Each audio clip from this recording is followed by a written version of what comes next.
Welcome to Behind the Plan, The Road to Retirement, a behind-the-scenes look at how SteelPeak advisors help real people prepare for what's next. The road to retirement is different for everyone. For some, it starts early. For others, it begins later in life after a major change. Either way, the destination is the same: confidence, clarity, and a well-crafted plan. Today, we are discussing a 52-year-old doctor and what they do after a big promotion. She's 52, a successful physician, and just got a major promotion. But between raising kids, supporting her spouse's business, and putting planning on the back burner, she's feeling behind on retirement planning. In this episode of Behind the Plan, see how a SteelPeak advisor helped her evaluate her cash flow, organize her goals, and turn a late career income boost into a real strategy for retirement readiness. Hi, I'm Christine Mueller-Coley, and I'm a wealth advisor here at SteelPeak with 22 years of industry experience. Okay, and today we're talking about a client case that you've been working on very diligently. Tell us a little bit about the scenario and how they came to you and what some of the challenges they brought to you. Because a lot of times advisors, the first point of contact is playing somewhat psychologist around money and their financial well-being before you can even dive into anything related to investing. So what did they bring to you initially where they needed some help? Yeah, so the first question was they were switching jobs, and the spouse that's physician had been at their practice at that specific hospital for quite a long time. They had questions about a 401k rollover. That was the first question, and Yeah, really how they were aligned for retirement with their savings so far. yeah, it's a big trigger event with a lot of folks that come to us at Steel Peak where they're switching jobs and have questions about the rollover, and they just need some basic guidance on how that works. A lot of times there's information out there, but it's sometimes hard to trust. So it's always better to talk to a professional like you. When they first introduced their financial profile, what were some of the biggest gaps or missed opportunities you initially saw? So, for one, they had never engaged with a financial planner. They worked hard investing in a home, saving for retirement, and focusing on their family, but they did not have any plan in place and didn't know the difference between having a plan and working with an advisor for money management. The first thing was to take a step back and say, let's just look at your overall picture and see all of the areas that you likely would need help with. Yeah, that makes sense. So you started looking at what they needed help with. You started putting some, structure or semblance of a plan in place. And then did you help them set some priorities around what they wanted to tackle first? Yeah, absolutely. So the 401k rollover was important. They didn't really like the idea of leaving it at the old provider. They didn't feel like there was a lot of help there. So that was something we wanted to look at. And then also helping set up the new 401k with the new job. That was a priority. But we realized they hadn't been saving for the other spouse who does not have a 401k. So looking at opportunities there, as well as some different ways to help the kids save and find some other tax advantages. Yeah, that makes sense. It's a fair amount to juggle with all those pieces in place. So as you built the plan, typically I understand that a strategy comes out of that plan to not only help with the savings aspect that you're referencing, but also to get them properly invested, perhaps putting some of the excess cash that they had at work more intentionally. Did they have excess cash? They had received some bonuses from work with everything going on, things busy with the kids. It was sitting in a checking account, not really earning much. And then also just not really knowing what to do with the 401k. How would they then approach this cash and decide where it would best be deployed for these other savings goals? That was a big topic to help them understand what should be more liquid, what can be saved for long term, the best way to do all of that, and what should go into those different buckets. So I assume you put together some sort of emergency savings plan, and then you were left with some additional resources to put to work in the markets. Did you help them get that invested? Is that part of what you were helping with? Yes, absolutely. They had a few ideas on some different investments they liked, like a few different individual stocks and things like that. But the assets with the 401k and the cash they had available just weren't deployed that well. We looked at structuring the IRA to make it more tax efficient in terms of what investments were held in which account, like high dividend payers going into the IRA versus the taxable account to minimize their tax burden each year because they don't need that income.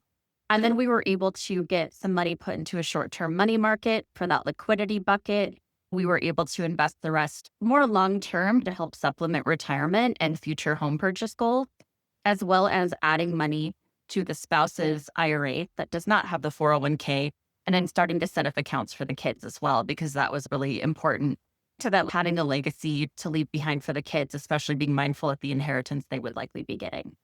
It's so simple to just say, we're going to take care of these various buckets. But even what you were mentioning with respect to their current 401k or the 401k that they were bringing over, just to better optimize that for their needs. Absolutely. Yeah. You don't think about that as an individual. You put your money in your 401k and you're good. But there's so many options now with 401k plans that it does make sense to have a professional overseeing some of that. Yeah, I think a lot of times clients end up with a target date fund in the 401k because their 401k provider doesn't offer a lot of guidance, but that may or may not be appropriate. And they're also different, right? One target date fund could look very different from another. So I think that's where it's really good to take a closer look and find what are these specific needs, what really is your risk tolerance, and what makes sense. How can we structure this all together? Being mindful of what investment should be in which account based on your tax situation.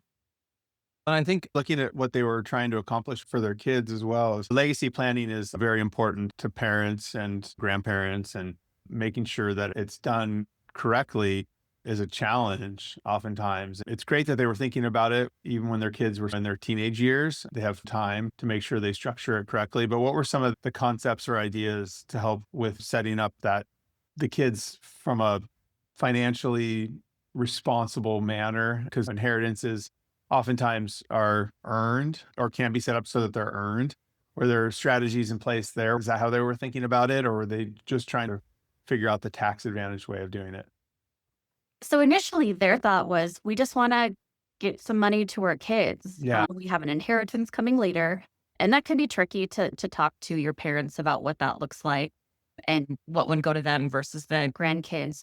But they just wanted to get some money saved for their kids. Their initial thought was maybe just like a savings account or an UTMA or custodian account.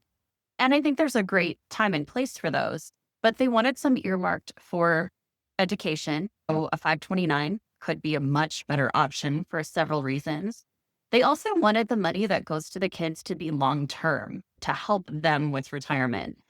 So right off the bat, they set up their sole prop as a formal business and get the kids on the payroll. This opens up options for a Roth IRA contribution. That accomplishes a couple things. For one, it's extremely tax efficient because that money is going to grow tax free for the kids. Two, it's earmarked for a retirement account. So I think it's less likely the kids are going to want to dip into that than maybe a regular savings or UTMA account. And then the 529 would also be more tax efficient. You could still have the UTMA account for other saving, but if you put everything there, you're not really getting much of a tax break because of the way the rules around those accounts work. You'd get a little bit of a benefit, but there was just better ways to structure it for those various goals for the kids. Yeah, that makes sense. This client obviously came to you with a need with the rollover. You unpacked that, you helped them appreciate how best to optimize that. You identified some opportunities to put the cash they had on hand to work. And then you opened the door to have conversations with the kids about their future inheritance and being financially responsible. It sounds like you played one part financial advisor, two parts psychologist, and maybe some family counseling along the way. Those are difficult conversations to have. How did you help the parents either open the door to those conversations? Obviously, they were wanting to do it. They turned to you for some of the guidance, but for some of the trickier aspects of those conversations and putting that in place. Sure. I think it can always be a little odd when you're talking to someone newer and you're sharing intimate details, right? Because money can be difficult to talk about. It can feel a little odd. Sometimes you're talking about your own mortality or the mortality of your family when you're thinking about an inheritance. So it can be a little tricky to navigate. But I think when you start with looking at the overall framework for building the financial plan, it really helps clients understand all of the different things you can do. I found that most clients I work with just didn't realize this was in the scope of what we do. And they're really surprised and relieved that someone's there to help them with it. Once you have a few meetings with the client and show them that you're working in their best interest and you're asking these questions to get a really good understanding, to give them a better recommendation, I think that they just start to feel comfortable because they know that you're looking out for them. Yeah, it's a really good point. Clients or prospects, before they become clients, really don't know the extent of what we do as financial advisors and wealth management. I'm sure it's really gratifying to see your ability to help them at various aspects of their life where they didn't necessarily expect it. Absolutely. You did a lot of work to get them set up. It sounded like you were opening up new accounts for them. So there's a lot of processing of new account information. Now that is all done, what does this look like for this household going forward? What sort of regular cadence of updates are you doing with them? So I like to talk to clients at least quarterly. It doesn't mean we're having a really in-depth review of every single thing every quarter. I do want to stay in touch with them and make sure we're reviewing the accounts. Most importantly, they have a good understanding of what we are doing and why. Some people like to go more in depth than others, but I want them to at least be comfortable, know what the accounts are, what the differences are, have an understanding of strategy, and feel comfortable asking questions. Reach out anytime if something comes up. Don't wait for a quarterly check in. Mm. Just know that I'm an open door and that this whole financial plan is a living, breathing document. And we're going to continue to build it out, make it more detailed, and adjust it as we go along. Things happen, things change. Yeah, that makes sense. And in these quarterly meetings, trigger events occur throughout their life, whether they want to buy more real estate or something changes in their job situation. Obviously, those are opportunities for you to update the plan. So now that the plan's in place, you did a lot of the heavy lifting to get them to where they are now. How would you describe their perspective on things? Like, what's their mindset around their finances today versus when they first met you? They've said that you've made this so much easier. That's the biggest compliment when people think about how all of this can be a lot of work, like you mentioned, paperwork, opening new accounts. We just take care of all of that for you. We're there every step of the way. And so my biggest compliment is someone saying, oh my gosh, I just feel so much better now, or this was so easy. Right. That's what we're trying to do. We're trying to show you that we can get all of this organized. We're working for you, and we want these conversations to be good and comfortable. Sometimes people say, oh, it's like getting my taxes done or going to the dentist. It's so stressful. That's not what this should look like, especially once we've gotten the plan in place. We've had several meetings in the beginning to make sure we've got the initial framework built out. Just having clients say they have that peace of mind now and that they feel excited about their future. That's the goal. Yeah, that's awesome. I'm sure that's really gratifying.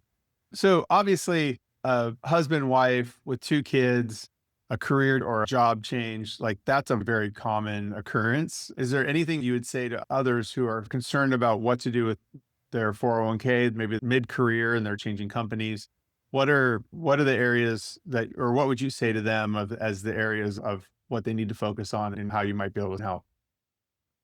Sure, it can be so many different things, different life events where what's good to talk to a planner. A job change is a big one. Anything with a relationship change, a marriage, a divorce, a change with your kids. They want to go to school. They don't know where they want to go to school. Long-term planning for other family members, whether it's taking care of your parents or grandchildren. These are all areas we can help. A lot of times I get the question from potential clients, what's your ideal client? When should I start working with a planner? And really, it's right away. We can help with so many things going towards the future. Even if the plan is simple today, it's probably not going to be simple once you're 40, 50 plus years old.